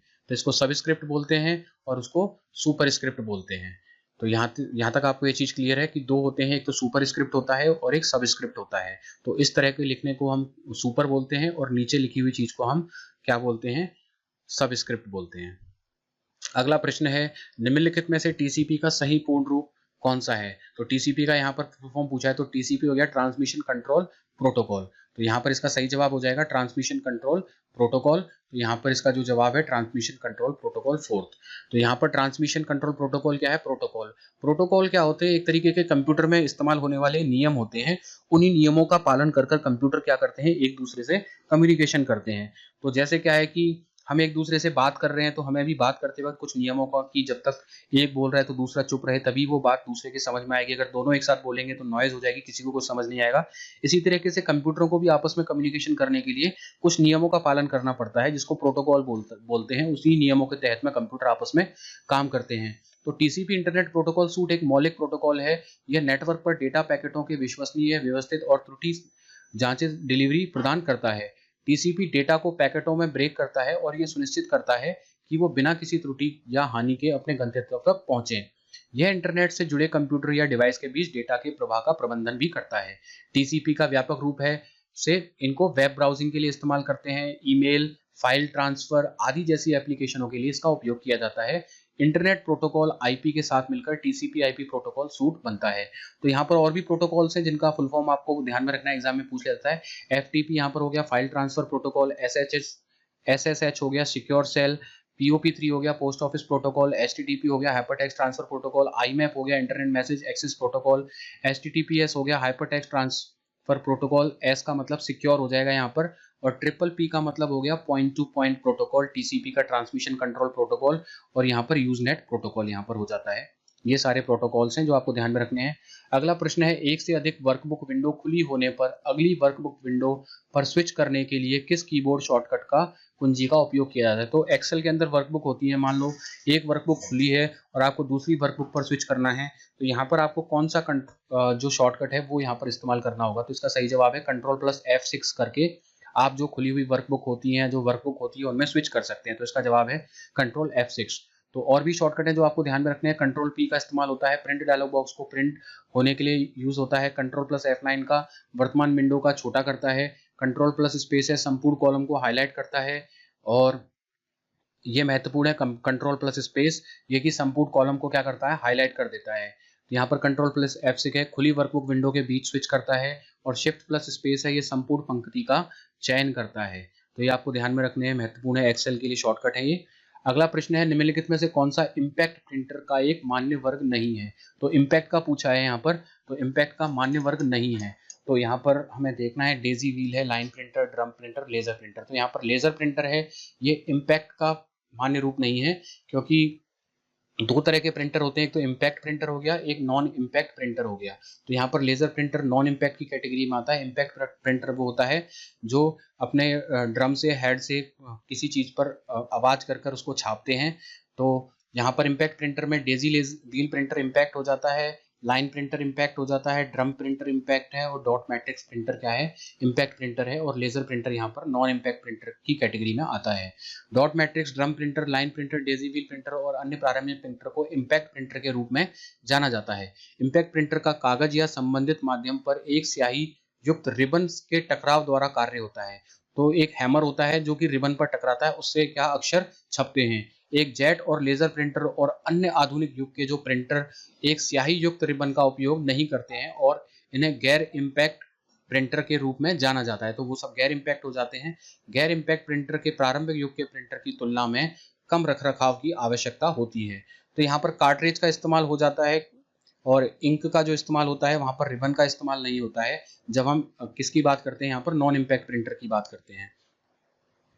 तो यहाँ पर अगला प्रश्न है, कंप्यूटर में एड ऑन कार्ड का उपयोग किसके लिए किया जाता है? तो एड ऑन कार्ड मदरबोर्ड में लगाए जाते हैं, तो ये संचार के लिए लगाए जाते हैं ताकि आपस में संचार बढ़ा जा सके। जैसे मान लीजिए आपके कंप्यूटर में दो ही यूएसबी के पोर्ट हैं, सिर्फ दो यूएसबी के पोर्ट हैं, पर आप 10 चाहते हो तो आपको एड ऑन कार्ड लगाना पड़ेगा। तो उससे क्या हो रहा है? संचार हो रहा है। मान लीजिए पैरेलल कनेक्टर, सीरियल कनेक्टर आपके कंप्यूटर में कम पड़ रहे हैं, तो उसके लिए आप एड ऑन कार्ड लगाएंगे, तो वो भी क्या करेगा? संचार मतलब कम्युनिकेशन करेगा। तो यहाँ पर एड ऑन कार्ड हम किस लिए लगाते हैं? कंप्यूटर में संचार को बढ़ाने के लिए। तो विस्तृत कार्ड या एड ऑन कार्ड एक मुद्रित सर्किट बोर्ड है जिसे विद्युत कनेक्टर में डाला जा सकता है। कंप्यूटर सिस्टम में कार्य क्षमता जोड़ने के लिए कंप्यूटर के मदरबोर्ड, बैकप्लेन या राइजर कार्ड पर एक विस्तृत स्लॉट होता है। इसको एक कार्ड होता है जो इलेक्ट्रॉनिक सर्किट होता है जिसको मदरबोर्ड पर लगाया जाता है। विस्तृत कार्ड कंप्यूटर सिस्टम की क्षमताओं और इंटरफेस को उसके द्वारा निष्पादित कार्यों के अनुरूप संयोजित करने की अनुमति देते हैं। इन कार्डों का उपयोग आमतौर पर संचार उद्देश्यों के लिए किया जाता है। कंप्यूटर को नेटवर्क, इथरनेट या वाईफाई, बढ़ा उपकरणों जैसे यूएसबी, फायरवार या अन्य उपकरण जैसे होते हैं, ब्लूटूथ हो गया, सीरियल पोर्ट हो गया, इन सबसे कनेक्ट करने में ये सक्षम बना देता है। तो ये आप समझ गए होंगे कि एड ऑन कार्ड किस लिए इस्तेमाल करते हैं। अगला प्रश्न है एमएस वर्ड किसका उदाहरण है। तो यहाँ पर पूछा है ऑपरेटिंग सिस्टम है, प्रोसेसिंग डिवाइस है, एप्लीकेशन है, इनपुट है। तो यहाँ पर ये एप्लीकेशन सॉफ्टवेयर का उदाहरण है। तो उत्तर हो जाएगा एप्लीकेशन। मैंने बताया दो तरह के सॉफ्टवेयर होते हैं, एक एप्लीकेशन हो गया, एक सिस्टम हो गया।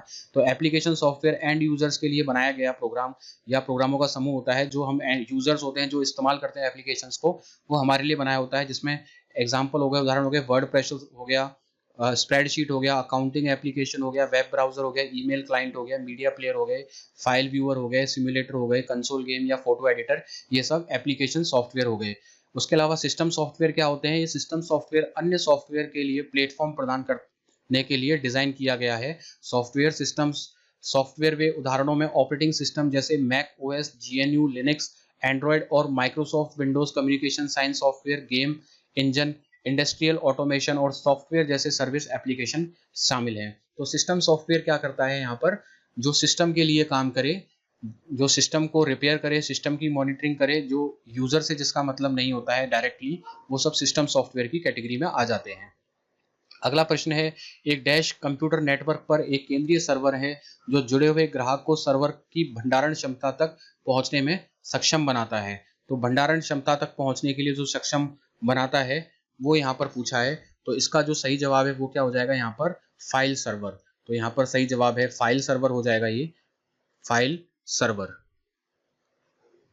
तो जान लेते हैं कि एक फाइल सर्वर जो होता है उपयोग सर्वर की फाइलों को प्रतिबंधित करने के लिए किया जाता है। यहाँ इसे अन्य उपलब्ध सिस्टमों द्वारा अपलोड, साझा या डाउनलोड किया जा सकता है, तो उस नेटवर्क से जुड़े होते हैं। यह कंप्यूटर नेटवर्क पर एक केंद्रीय सर्वर है जो जुड़े हुए ग्राहक को सर्वर की भंडारण क्षमता तक पहुंचने में सक्षम बनाता है।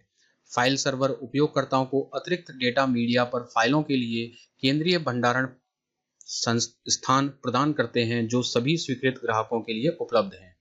अगला प्रश्न है विंडोज एक्सप्लोरर के डैश दृश्यों में ग्राफिक्स और HTML फाइलों की एक लघु छवियों और फाइल सामग्री का पूर्वालोकन देख सकते हैं। मतलब छोटी छोटी इमेज दिखती हैं, छोटे छोटे साइज में दिखती है ग्राफिक्स के फॉर्म में, उनको क्या कहते हैं। तो उनका सही जवाब हो जाएगा थंबनेल्स बोलते हैं उनको। तो इसका सही जवाब है थंबनेल्स। तो यहाँ पे थंबनेल दृश्य क्या हो गए, विंडोज एक्सप्लोरर के थंबनेल दृश्य में कोई भी ग्राफिक्स और HTML फाइलों के लघु मतलब छोटे छवियां हमें दिखाई दे जाती हैं और फाइल सामग्री का पूर्वालोकन हम कर सकते हैं कि उसके अंदर क्या होगा, तो छोटे फॉर्म में दिख जाती है। फिल्म स्ट्रिप दृश्य की बात करें तो ये फिल्म स्ट्रिप दृश्य विंडो एक्सप्लोरर के ऊपरी दाएं पलक में चयनित चित्र का एक बड़ा संस्करण और निचले दाएं पलक के में फोल्डर में सभी चित्रों का एक छोटा सा संस्करण प्रदर्शित करता है। तो ये इस तरीके से दिखाता है फिल्म स्ट्रिप। टाइल्स, तो टाइल्स किस तरीके से दिखाता है, तो हम विंडोज एक्सप्लोरर में थंबनेल व्यू चूज कर सकते हैं, फिल्म स्ट्रिप व्यू चूज कर सकते हैं और टाइल्स चूज कर सकते हैं। तो टाइल्स दृश्य आपके आइटम के लिए मध्यम आकार के आइकन और साथ ही मूल विवरण दर्शाता है, जबकि सामग्री या विवरण दृश्यों के रूप में विस्तृत नहीं होता है। टाइल्स दृश्य का लेआउट मध्यम आइकन और सामग्री के बीच एक उपयोग मिश्रण होता है। अगला प्रश्न है विंडोज साउंड फाइल का एक्सटेंशन इनमें से कौन सा है। तो साउंड का एक्सटेंशन यहाँ पर आता है WAV है, जो साउंड का एक्सटेंशन है, तो ध्यान में रखना है। साउंड स्टोर होती है WAV में। तो ये जो WAV है यह वेब फॉर्म ऑडियो फाइल, इसको फुल फॉर्म है W से हो गया वेब फॉर्म, A से हो गया ऑडियो और V से हो गया यहाँ पर वीडियो, AV से हो गया ऑडियो फाइल। तो इसको बोल देते हैं web form audio file format. इसको माइक्रोसॉफ्ट और IBM जो दोनों कंपनी इन्होंने संयुक्त रूप से इसको डिजाइन किया था और ये एक पीसी पर डिजिटल ऑडियो स्टोर करने के लिए ऑडियो फाइल मानक के रूप में विकसित किया गया था। इसके अलावा यहाँ पर .sit है, तो ये स्टफ फिट या .sit एक फॉर्मेट है जिसका उपयोग फाइलों को कंप्रेस करने के मुख्यतः मैकिन्टोश ऑपरेटिंग सिस्टम के लिए किया जाता है। उसके अलावा WPD है। WPD 1980 में अपने word perfect word processing software के लिए सैटेलाइट सिस्टम इंटरनेशनल द्वारा बनाया गया एक टेक्स्ट डॉक्यूमेंट फाइल फॉर्मेट है। उसके अलावा .DIF है। DIF का पूर्ण रूप डेटा इंटरचेंज फॉर्मेट है जिसका उपयोग विभिन्न एप्लीकेशनों के बीच स्प्रेडशीट डेटा को आयात निर्यात करने के लिए किया जाता है। तो ये कुछ फॉर्मेट्स हैं, आपको ध्यान में रखने हैं।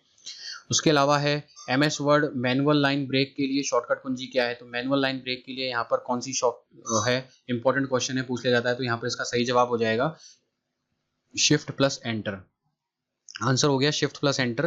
तो यहाँ पर और भी शॉर्टकट है, ध्यान में रखना है। ऑल्ट प्लस एंटर से हम वर्तनी सुधार के लिए माइक्रोसॉफ्ट वर्ड में त्वरित सुधार यहाँ पर कर सकते हैं। कंट्रोल प्लस एंटर का यूज करके मल्टी लाइन एडिट कंट्रोल में यह डायलॉग बॉक्स पर डिफॉल्ट बटन को निष्पादित करने की बजाय एडिट कंट्रोल में कैरेज रिटर्न को सम्मिलित करता है। शिफ्ट प्लस एंटर है ये MS वर्ड में मैनुअल लाइन ब्रेक के लिए शॉर्टकट कुंजी है, इस ये शिफ्ट प्लस एंटर इसका जवाब है।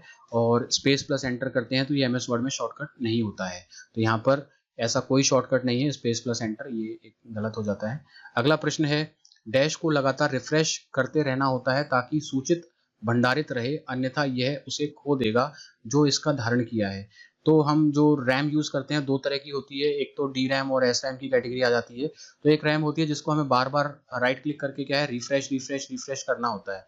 तो रिफ्रेश करने के लिए हमें कौन सी रैम को के केस में हम रिफ्रेश करते हैं? तो इसका जो सही जवाब है वो यहाँ पर हो जाएगा, यहाँ पर पूछा है कि कौन सी रैम है जिसमें हमें बार बार यहाँ पर रिफ्रेश करना पड़ता है। तो इसका जवाब हो जाएगा डी रैम होती है डायनेमिक रैंडम एक्सेस मेमोरी। तो सही जवाब है डायनेमिक रैंडम एक्सेस मेमोरी। तो यहाँ पर डायनेमिक रैम है, यह जानकारी संग्रहित करने के लिए इसे प्रति सेकंड कई बार ताज़ा किया जाना चाहिए, अन्यथा यह जो कुछ भी धारण कर रहा है उसे खो देगा। था विकल्प यहाँ पर 2 सही है।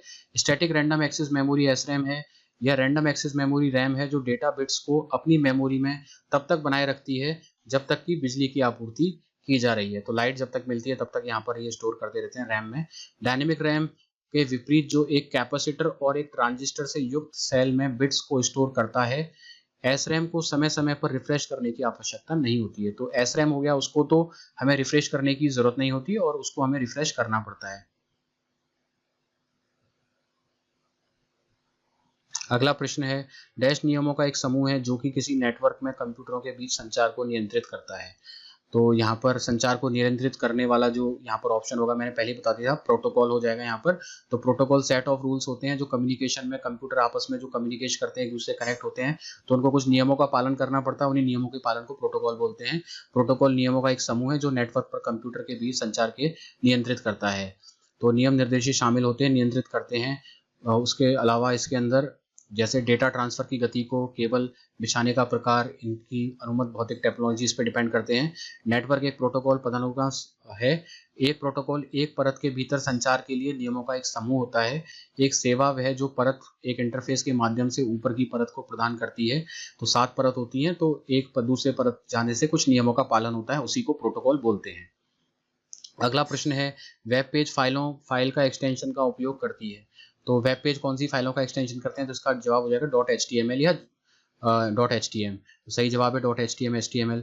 .htm फाइल एक्सटेंशन का उपयोग करते हैं जो वेब पेज होते हैं यहाँ पर। और तो माइक्रोसॉफ्ट विंडोज़ में फाइल नेम एक्सटेंशन एक ऐसी अवधि है जिसका बाद अक्सर 3 वर्ण होते हैं, मतलब माइक्रोसॉफ्ट विंडोज़ में .txt जैसे 3 वर्ण ही लिखे होते हैं, तो वो विंडोज़ की फाइल हो जाती है।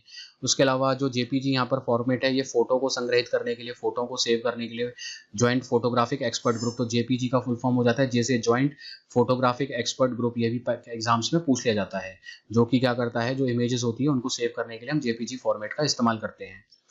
अगला प्रश्न है डैश किसी भी प्रकार की अवांछित सॉफ्टवेयर है जो आपके पर्याप्त सहमति के बिना स्थापित किया गया है। तो ऐसा कौन सा है जो आपकी सहमति के बिना यहाँ पर किया गया है? तो वो मेलवेयर हो जाते हैं। तो इस तरह के सॉफ्टवेयर है होते हैं, उनको मेलवेयर बोलते हैं, जो हमारी बिना परमिशन के हमारी कंप्यूटर में एंट्री ले लेते हैं।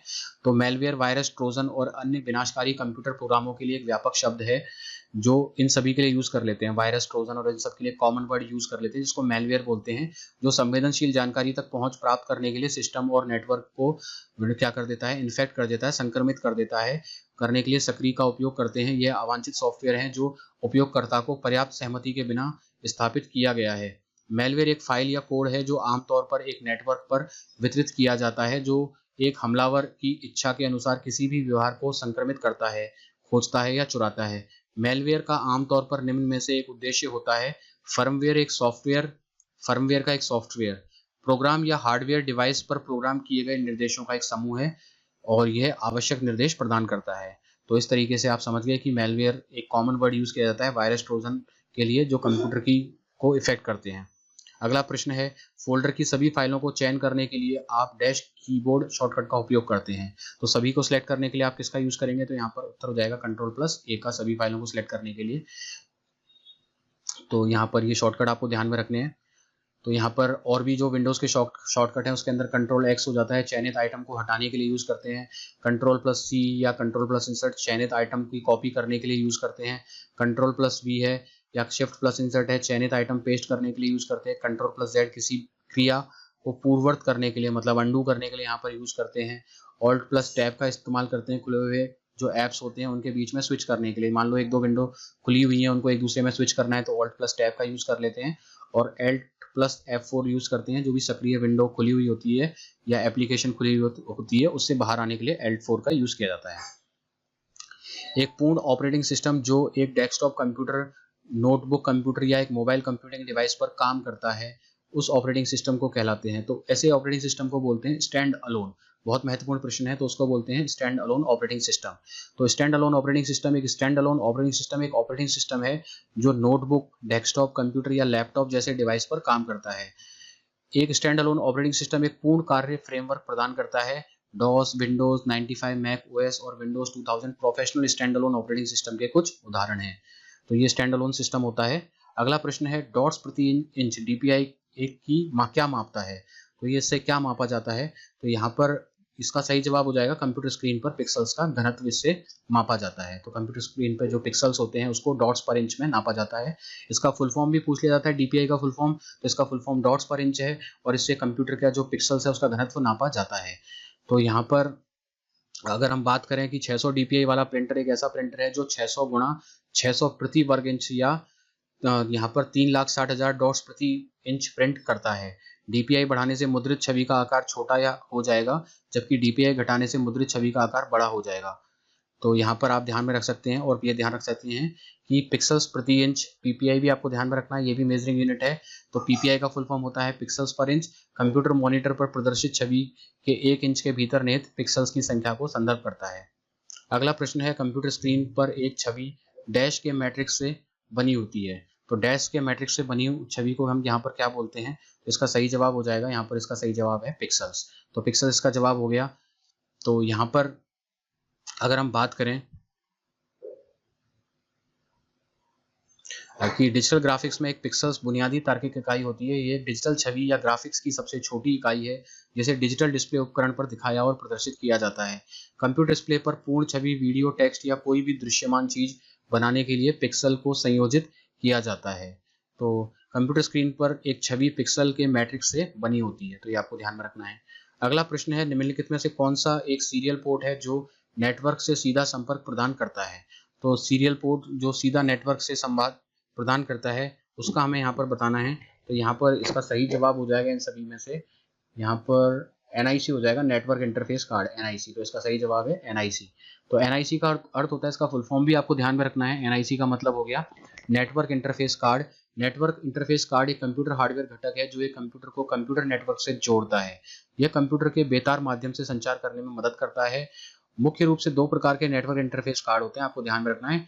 एक तो ईथरनेट नेटवर्क इंटरफेस कार्ड हो गया, एक वायरलेस नेटवर्क इंटरफेस कार्ड हो गया। इसके अलावा फायरवायर क्या होता है ये भी आपको ध्यान में रखना है। इसका उपयोग वीडियो, कैमरा जैसे ऑडियो और वीडियो मल्टीमीडिया उपकरणों को जोड़ने के लिए किया जाता है। यह एक महंगी तकनीक है जिसका इस्तेमाल बड़े डेटा का स्थानांतरण के लिए किया जाता है। तो अगला प्रश्न है, यहाँ पर निम्न में से किस कुंजी का उपयोग डेस्कटॉप पर जूम आउट करने के लिए किया जाता है? तो जूम आउट करने के लिए यहाँ पर आप विंडोज की के साथ किसका इस्तेमाल करेंगे? यहाँ पर विंडोज के साथ माइनस की का। तो विंडोज के साथ यहाँ पर माइनस कुंजी का इस्तेमाल करेंगे तो आपका क्या हो जाएगा, जूम कम होने लग जाएगा। और प्लस की का करेंगे तो विंडोज के साथ जूम बढ़ने लग जाएगा। तो यहाँ पर मैग्नीफायर बंद करने के लिए आपको विंडोज में विंडोज लोगो कुंजी और एस्केप को दबाना पड़ेगा, तो इससे मैग्नीफायर बंद हो जाएगा। फाइल एक्सप्लोरर को खोलने के लिए आपको विंडो की प्लस ई दबाना पड़ेगा, तो इससे फाइल एक्सप्लोरर ओपन हो जाएगा। मैग्नीफायर ओपन करने के लिए आपको विंडोज की प्लस एम दबाना पड़ेगा, तो इससे आपका मैग्नीफायर जो होता है वो ओपन हो जाएगा। पूर्ण स्क्रीन दृश्य पर स्विच करने के लिए, मतलब पूर्ण स्क्रीन पर दृश्य को आपको स्विच करना है तो Ctrl+Alt+F का शॉर्टकट आपको विंडोज में इस्तेमाल करना पड़ता है। अगला प्रश्न है, एक उपकरण जो कंप्यूटर या राउटर को ब्रॉडबैंड नेटवर्क से जोड़ता है। तो ब्रॉडबैंड नेटवर्क से जोड़ने के लिए हम किसका इस्तेमाल करते हैं? मॉडम। मॉडम मतलब मॉड्यूलेशन, डीमॉड्यूलेशन का ये कार्य करता है। तो एक मॉडेम एक छोटा बॉक्स या उपकरण है जो आपके कंप्यूटर और आपकी वॉल या केबल बॉक्स के बीच लगता है, जो इंटरनेट कनेक्शन के प्रकार पर निर्भर करता है। ये कंप्यूटर या राउटर को ब्रॉडबैंड नेटवर्क से जोड़ने का एक काम करता है। इस डिवाइस को मॉडेम बोलते हैं। तो यहाँ पर मॉडेम क्या करता है, मॉड्यूलेशन डीमॉड्यूलेशन करता है, एनालॉग सिग्नल को डिजिटल में और डिजिटल को एनालॉग सिग्नल में कन्वर्ट करता है। इसके अलावा यहाँ पर फायरवॉल है। फायरवॉल एक नेटवर्क सुरक्षा प्रणाली है जो पूर्व निर्धारित सुरक्षा नियमों के आधार पर आने वाले और बाहर जाने वाले नेटवर्क ट्रैफिक की क्या करता है, निगरानी करता है। ये आपको ध्यान में पता होना चाहिए फायरवॉल क्या होता है। उसके अलावा मेमोरी कार्ड है। मेमोरी कार्ड एक इलेक्ट्रॉनिक डेटा स्टोरेज डिवाइस है जिसका उपयोग आमतौर पर फ्लैश मेमोरी को संग्रहित उपयोग करने के लिए किया जाता है, डिजिटल सूचना को संग्रहित करने के लिए किया जाता है। इसके बाद जंप ड्राइव है। जंप ड्राइव एक plug and play portable storage device है और इसे USB flash drive, pen drive और कीचेन ड्राइव के नाम से भी जाना जाता है। अगला प्रश्न है, निम्नलिखित में से कौन सा एमएस वर्ड 365 में पैराग्राफ फॉर्मेटिंग का प्रकार नहीं है? तो पैराग्राफ फॉर्मेटिंग का प्रकार नहीं है, वो इसमें से यहाँ पर हमें चूज करना है। तो पैराग्राफ फॉर्मेटिंग में ये आ गया, प्रिसाइज इसका प्रकार नहीं है। तो इसका सही जवाब हो जाएगा प्रिसाइज नहीं है। तो अलाइनमेंट किस लिए हम यूज करते हैं? अलाइनमेंट या जस्टिफिकेशन उस तरीके को संदर्भित करता है जिससे पैराग्राफ की रेखाएं अलाइन होती हैं। 4 प्रकार होते हैं अलाइनमेंट के। एक तो लेफ्ट अलाइनमेंट होता है, राइट अलाइनमेंट होता है, सेंटर होता है और जस्टिफाइड होता है। तो आपको ध्यान में रखना है, इसके अलावा कुछ दिया है तो वो गलत है। उसके बाद इंडेंटेशन का पता होना चाहिए। ये एक टेक्स्ट बॉक्स से पहले का एक मान अतिरिक्त रिक्त स्थान की चौड़ाई निर्देशित करता है जो बाएं से दाएं टेक्स्ट के अनुच्छेद के बाईं ओर मार्जिन और टेक्स्ट के मध्य डाला जाता है। आफ्टर टेक्स्ट बॉक्स में मान अतिरिक्त रिक्त स्थान की चौड़ाई निर्देशित करता है जो टेक्स्ट और मार्जिन के बीच बाएं से दाएं टेक्स्ट के पैराग्राफ के दाएं ओर डाला जाता है। तो ये आपको ध्यान में रखना है, इंडेंटेशन कहाँ पे यूज करते हैं, अलाइनमेंट कहाँ यूज करते हैं। उसके अलावा नेक्स्ट है, डैश कुकीज आपको ट्रैक करती हैं और आपकी गोपनीयता को एक्सपोज करती हैं। तो यहाँ पर कौन सी कुकीज हैं? तो ये कुकीज के टाइप दे रखे हैं। तो ऐसा थर्ड पार्टी जो कुकीज होती हैं वो ये काम करती हैं। तो इसका सही जवाब हो जाएगा थर्ड पार्टी। कुकीज होती क्या है? कुकीज छोटा टेक्स्ट फाइलें होती हैं जिन्हें वेबसाइट यूजर के डिवाइस पर स्टोर करती हैं जब वे साइट पर जाते हैं। कुकीज का उपयोग विभिन्न उद्देश्यों के लिए किया जा सकता है, जैसे यूजर की प्राथमिकताओं को याद रखना हो या लॉगिन की जानकारी। हालांकि कुछ कुकीज का उपयोग कई वेबसाइटों पर यूजर की गतिविधियों को ट्रैक करने के लिए भी किया जा सकता है, जो कि गोपनीयता संबंधी चिंताओं को बढ़ा सकता है। अगला प्रश्न है, इंटरनेट क्या है? इंटरनेट क्या है? लैन बोलेंगे, मैन बोलेंगे, सैन बोलेंगे, वैन बोलेंगे। तो ये भी एग्जाम में पूछ लिया जाता है। तो यहाँ पर इंटरनेट होता है वैन, वाइड एरिया नेटवर्क। तो वैन का फुल फॉर्म हो जाता है वाइड एरिया नेटवर्क। आपको इनके फुल फॉर्म ध्यान रखनी है। लैन का हो जाता है लोकल एरिया नेटवर्क और यहाँ पर मैन का हो जाता है मेट्रोपॉलिटन एरिया नेटवर्क और सैन का हो जाता है स्टोरेज एरिया नेटवर्क। ये आपको फुल फॉर्म भी ध्यान में रखने हैं। संचार और सूचना को साझा करने के लिए कुछ यहाँ पर हम नेटवर्क यूज करते हैं जिनसे कंप्यूटरों को आपस में परस्पर जोड़ा जाता है और वैश्विक प्रणाली के इंटरनेट कहा जाता है, जो कि वर्ल्ड वाइड वेब पेजेस होते हैं www उनको संग्रह करता है जिसे आसानी से इंटरनेट पर प्रकाशित किया जा सकता है। तो यह पहली बार 1969 में ARPANET पर देखा गया था। इसे यूएस रक्षा विभाग, अमेरिका के एडवांस रिसर्च प्रोजेक्ट्स APRA द्वारा विकसित किया गया था। यह कंप्यूटर नेटवर्क के पहले सामान्य उपयोगों में से एक था। तो आपको ध्यान में रखना है, इस तरीके के जो कनेक्शन है, इस तरीके से हम नेटवर्किंग करते हैं। लैन, मैन, वैन मोस्ट पॉपुलर हैं और सैन भी करते हैं जो स्टोरेज एरिया नेटवर्क होता है, और ये आपको ध्यान में रखना है। अगला जो है, तीसरी पीढ़ी के कंप्यूटर डैश का उपयोग करते थे। तो यहाँ पर आपको बताना है कि तीसरी पीढ़ी के जो कंप्यूटर हैं वो किसका उपयोग करते थे। तो यहाँ पर सही जवाब हो जाएगा एकीकृत परिपृत इंटीग्रेटेड सर्किट। तो यहाँ पर इंटीग्रेटेड सर्किट का ही उपयोग करते थे और ये भी आपको ध्यान में रखना है। इस चार्ट को आप ध्यान में रखेंगे। पीढ़ी, अवधि, इलेक्ट्रॉनिक घटक। तो पहली पीढ़ी की बात करें तो इसका समय 1946 से 1954 तक था। तो यहाँ पर हम वैक्यूम ट्यूब का यूज करते थे जिनको निर्वात ट्यूब भी बोलते हैं। दूसरी पीढ़ी का जो समय शुरू हुआ वो 1955 से 1964, यहाँ पर ट्रांजिस्टर्स आ गए। तीसरी पीढ़ी का जो समय है वो 1964 से 1977 में आया। ये एकीकृत परिपथ मतलब इंटीग्रेटेड सर्किट का यूज करते हैं। चौथी पीढ़ी के अंदर 1978 से वर्तमान में आ गए।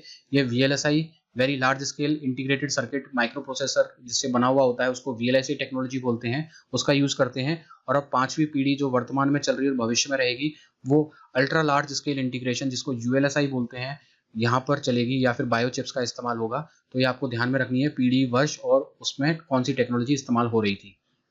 अगला प्रश्न है, निम्नलिखित में से कौन सी चौथी पीढ़ी जनरेशन की भाषाओं की श्रेणी से संबंधित नहीं है? तो इनमें से कौन सी नहीं है? तो क्वेरी लैंग्वेज है। ये है इनमें से कौन सी चौथी पीढ़ी जनरेशन की भाषाओं की श्रेणी से संबंधित? हाँ, तो चौथी पीढ़ी हो गई वो क्वेरी लैंग्वेज हो जाएगी। क्वेरी लैंग्वेज हम डेटाबेस में यूज करते हैं, जैसे SQL है, स्ट्रक्चर क्वेरी लैंग्वेज है। डेटाबेस के साथ कम्युनिकेशन करने के लिए हम क्वेरी लैंग्वेज का इस्तेमाल करते हैं जो कि चौथी पीढ़ी जनरेशन की लैंग्वेज है। तो इसके अलावा यहाँ पर भी ध्यान में रखना है हमें हार्डवेयर और भाषा। अगर हम वैक्यूम ट्यूब पहली पीढ़ी की बात करें तो वहाँ पर मशीनी भाषा का इस्तेमाल होता था। दूसरी पीढ़ी की बात करें तो ट्रांजिस्टर्स हो गया, वहाँ पर असेंबली भाषा का इस्तेमाल होता था। तीसरी की बात करें तो यहाँ पर इंटीग्रेटेड सर्किट्स या चिप का इस्तेमाल, यहाँ पर उच्च स्तर भाषा अर्थात Fortran, ALGOL, COBOL, C plus plus, C इनका यूज करते थे। और चौथी पीढ़ी में बात करें तो वृहद स्तरीय एकीकृत परिपृत very large scale integrated circuits का यहाँ पर यूज करते थे। तो यहाँ पर क्वेरी लैंग्वेज यूज करते हैं जिसमें स्ट्रक्चर क्वेरी लैंग्वेज हो गई, यूनिक्स शेल हो गई, ओरेकल आदि, ये सब क्या है चौथी पीढ़ी की लैंग्वेज आ गए। और पांचवे की बात करें तो अधिवृहद स्तरीय एकीकृत तकनीक, इसके अंदर कृत्रिम बुद्धिमत्ता जिसमें एआई आर्टिफिशियल इंटेलिजेंस हो गया, वो पांचवी पीढ़ी में आ गई। उसका उदाहरण है ओपीएस 5, मरकरी आदि, ये सब हम इसके अंदर यूज करते हैं। अगला प्रश्न है निम्नलिखित में से कौन सा भारत में विकसित पहला सुपर कंप्यूटर माना जाता है। तो भारत का पहला सुपर कंप्यूटर यहाँ पर बताना है, तो बहुत इंपॉर्टेंट है। इसका जवाब है परम 8000 भारत का पहला विकसित सुपर कंप्यूटर है परम 8000। तो परम 8000 को भारत का विकसित पहला सुपर कंप्यूटर माना जाता है। परम पुणे में सीडेक द्वारा विकसित सुपर कंप्यूटर की एक श्रृंखला है। परम सुपर कंप्यूटर विजय पी भाटकर के नेतृत्व में विकसित किया है। तो ये भी ध्यान रखना है कि भारत में सुपर कंप्यूटर के जनक विजय पी भाटकर, इनके नेतृत्व में किया गया था। भारत द्वारा विकसित सुपर कंप्यूटर इक्का, परम, कब्रू, ब्लूजीन हैं। तो इनके नाम भी आपको ध्यान में रखने हैं। प्रत्यूष भारत का सबसे तेज कंप्यूटर है, प्रत्यूष आपको सबसे तेज कंप्यूटर के लिए याद रखना है। उसके अलावा सागा हो गया, सागा 2020 इसरो द्वारा 2011 में विकसित सुपर कंप्यूटर है। उसके अलावा परम युवा 11 है, भारत में निर्मित सुपर कंप्यूटर की प्रतिष्ठित परम श्रृंखला का सबसे तेज कंप्यूटर है। उसके बाद सहस्त्री अंतरिक्ष अभियांत्रिकी, मौसम विज्ञान, पूर्व अनुमान और ज्योतिषीय अनुकरण के क्षेत्र में सेवा प्रदान करता है। सुमर क्रे को सुपर कंप्यूटर का जनक माना जाता है। और सीडीसी यहाँ पर 6600 हो गया, दुनिया का पहला सुपर कंप्यूटर है। तो सीडीसी 6600 के लिए आपको दुनिया का पहला सुपर कंप्यूटर, ये बहुत महत्वपूर्ण ध्यान में रखना है। और एक नया अपडेट है आपके लिए कि जून 2023 तक ऐरावत सुपर कंप्यूटर भारत का सबसे तेज कंप्यूटर है, जो टॉप 500 सुपर कंप्यूटर की सूची में दुनिया में 75वें सबसे तेज सुपर कंप्यूटर के स्थान पर है। तो ये सारे महत्वपूर्ण प्रश्न हैं, आपको महत्वपूर्ण वो हैं जानकारियां जो आपको ध्यान में रखनी है। अगला प्रश्न है पाइथन एक क्या है। तो पाइथन के बारे में बताना है जो बहुत पॉपुलर है। तो पाइथन एक उच्च स्तरीय भाषा है जो कि आजकल बहुत पॉपुलर है, जिस पर आर्टिफिशियल इंटेलिजेंस के लिए प्रोग्रामिंग की जाती है। तो इसका सही जवाब है उच्च स्तरीय भाषा, जो कि आर्टिफिशियल इंटेलिजेंस के आने के बाद पाइथन लैंग्वेज बहुत ज़्यादा पॉपुलर हो गई है। तो यह उच्च स्तरीय भाषा है, ऑब्जेक्ट ओरिएंटेड और प्रक्रियात्मक प्रतिमानों में प्रोग्रामिंग की अनुमति देता है। भाषा का निर्माण गुइडो वैन रूसुम ने किया था। इसको ध्यान में रखना है कि ये किन्होंने किया था, बहुत बार पूछा जाता है। गुइडो वैन रूसुम ने किया था इसका पाइथन का आविष्कार, और सबसे पहले बार 1991 में जारी किया गया था। देखिए जारी 1991 में हुआ है, बट पॉपुलर अब हुआ है क्योंकि आर्टिफिशियल इंटेलिजेंस की वजह से। इसका उपयोग web development, server side software development, गणित और सिस्टम स्क्रिप्टिंग के लिए किया जाता है। यह विंडोज, मैक, लिनक्स, रेस्पबेरी पाई आदि जैसे प्लेटफॉर्म पर ये काम करता है। तो साथियों, उम्मीद करता हूं कि यहाँ से आपको कंप्यूटर के बहुत महत्वपूर्ण प्रश्न मिले होंगे, और ये प्रश्न आपके लिए, आपकी जो परीक्षा होने वाली है आगामी दिनों में, ये आपके लिए मैं दावा करता हूं कि ये बहुत यूजफुल साबित होने वाले हैं। तो इसलिए आपका मैं बहुत बहुत धन्यवाद करता हूं कि आपने इस वीडियो को देखा, और आपसे जाते जाते पुनः रिक्वेस्ट करता हूं, अनुरोध करता हूं कि चैनल को सब्सक्राइब जरूर करें, जिससे हम आपके लिए सबसे बेस्ट यहाँ पर एग्जामिनेशन मटेरियल, एग्जामिनेशन सामग्री समय समय पर उपलब्ध कराते रहें। तो चलिए मिलते हैं ऐसे ही एक बेहतरीन वीडियो के साथ, तब तक आपका बहुत बहुत धन्यवाद। जय हिंद, जय भारत।